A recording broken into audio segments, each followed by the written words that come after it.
बात करूयात यासाठी आपल्या सोबत आहेत राजकीय विश्लेषक अतुल पेटकर। अतुलजी, स्वागत आहे आपलं न्यूज प्लॅनेटमध्ये। अतुलजी, सध्या राजकीय परिस्थिती पाहता ज्या प्रकारचं चित्र आपल्याला पाहायला मिळालं होतं की स्थानिकच्या काळामध्ये झालेलं फोडाफोडीचं राजकारण आणि त्यानंतर आज झालेलं मनोमिलन, दोन्ही गोष्टी अतिशय महत्त्वाच्या। पुढच्या महापालिका निवडणुका सोबत लढण्यासंदर्भात झालेलं महायुतीमधलं हे मनोमिलन कुठल्या दिशेने पाऊल टाकताना दिसेल, कशा प्रकारे असतील पुढच्या या निवडणुका? एक आपण लक्षात घेतलं पाहिजे की आपण जर प्रामुख्याने बघितलं तर महायुतीचे कार्यकर्ते जे आहेत तीन पक्षातले ते तीन पक्षातच गेले, ते महाविकास आघाडीतल्या कुठल्याही पक्षात गेले नाही, हे आपण लक्षात घेतलं पाहिजे या ह्याच्यात। म्हणजे जसं भाजपचे कार्यकर्ते शिंदे सेनेत गेले किंवा शिंदे सेनेचे काही ठिकाणी भाजपमध्ये आले किंवा काही ठिकाणी समजा अजितदादाच्या पक्षातले भाजपमध्ये आले, तर शेवटी कसं आहे की कुठेही गेले तर गोळाबिरीच एकच येते। म्हणजे महायुतीच्या हे एक महत्वाचं हे आहे की ह्या निवडणुका 7-8 वर्षांनी होत आहे, त्याच्यामुळे प्रत्येकाला ही निवडणूक लढायचीच आहे। बरोबर, कारण त्या सामान्य कार्यकर्त्याकरता हीच एक निवडणूक आहे। त्यांना माहिती आहे की 2 वर्षांनी येणाऱ्या विधानसभा लोकसभा आपल्या आवाक्या बाहेरच्या आणि ते आपल्यासाठी आहे पण नाही, हे लक्षात घेता त्यांनी एक चांगलं हे केलं की ठीक आहे ना, मग तुला असं शेवटी कसं आहे की कुठल्याही पक्षात इच्छुक एकापेक्षा अनेक असतात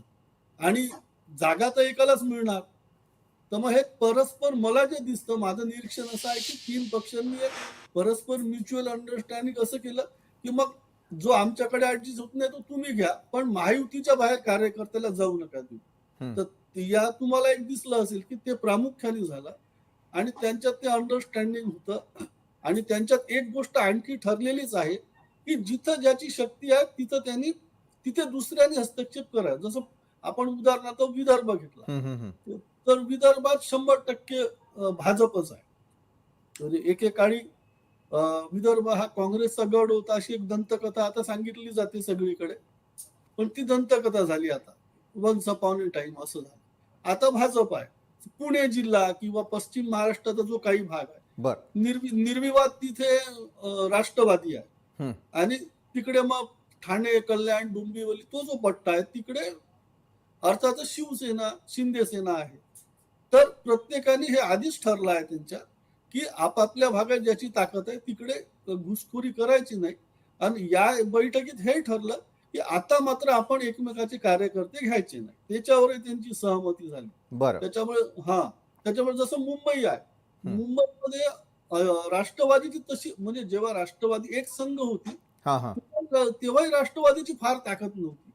त्याच्यामुळे आता जसं अजितदादा गट तर आता अजितदादा गट जसं महायुतीत आहे तर त्यांना मुस्लिम बहुल 10-15 जागा मिळतील, बाकी ठिकाणी त्यांची ताकदच नाही, तर बाकी जागा अर्थातच भाजप आणि शिंदे सेनेत राहील। नक्कीच, धन्यवाद अतुलजी, तुम्ही आमच्यासोबत जोडला गेलात आणि एकंदरीत ज्या मनोमिलना